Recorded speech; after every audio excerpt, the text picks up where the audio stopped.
I'd like to welcome everybody to our contract management session. This is a 15-hour post-license education course that's been approved for both sales associates and brokers. With that said, let's go ahead and get started into the text.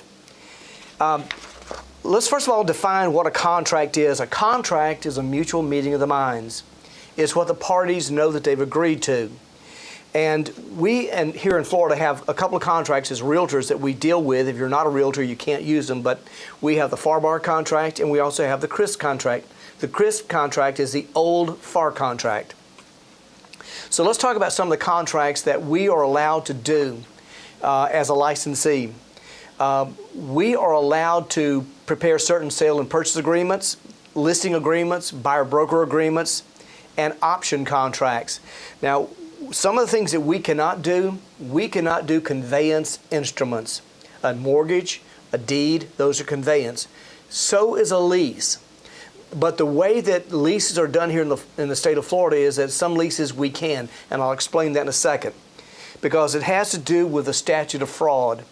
The Statute of Fraud that says certain contracts have to be in writing to be enforceable.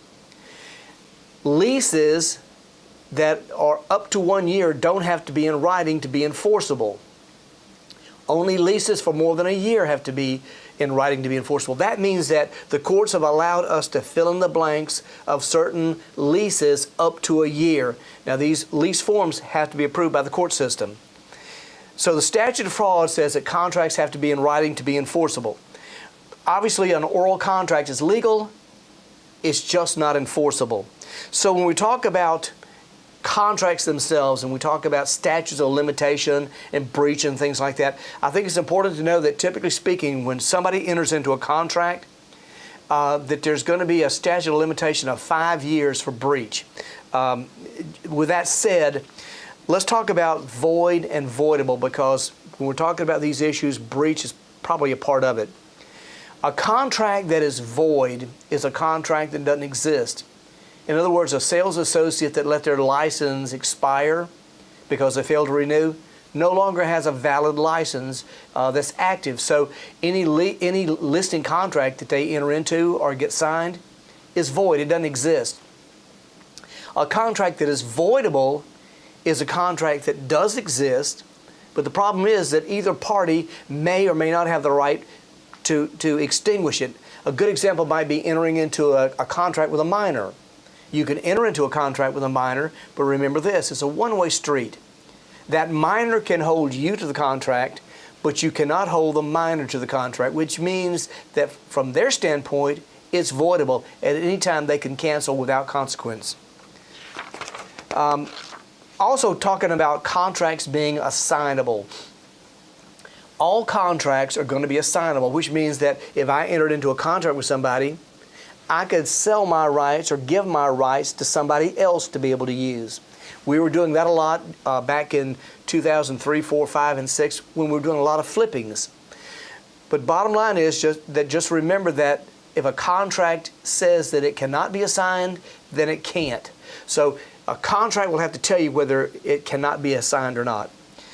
Also, if a contract is assigned, we talked about the word novation in another class, but let me say this, that if you enter into a contract with somebody and you assign it to somebody else, that does not let you off the hook. That means that whoever has been entered into that contract is still liable for it. The only way the person who assigns it to somebody else can be released of that obligation is that if the other party to whom they've contracted with provides them novation.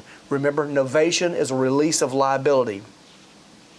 And there are certain elements to a contract that we have to make sure that we know about. First of all, when I say competent parties, they should be at least 18 years or older and should be mentally competent. Now, I've got to say this, is that depending on the circumstance, if you're talking about a minor, for instance, a minor can receive title in any form, but a minor cannot transfer out title. It has to be done by their guardian. So it depends on what the circumstance is. So we want them to be at least 18 years or older and mentally competent. Also, we have to be contracting to do something that's legal. We cannot contract to do something that's illegal. In contract law, we have an offer and we have an acceptance.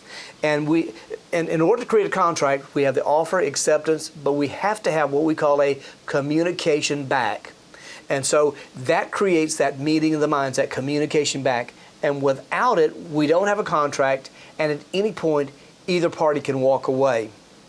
Also, let me say this, is that the statute of fraud is saying certain contracts have to be in writing. I think it goes without saying that it also has to be signed by the parties, obviously.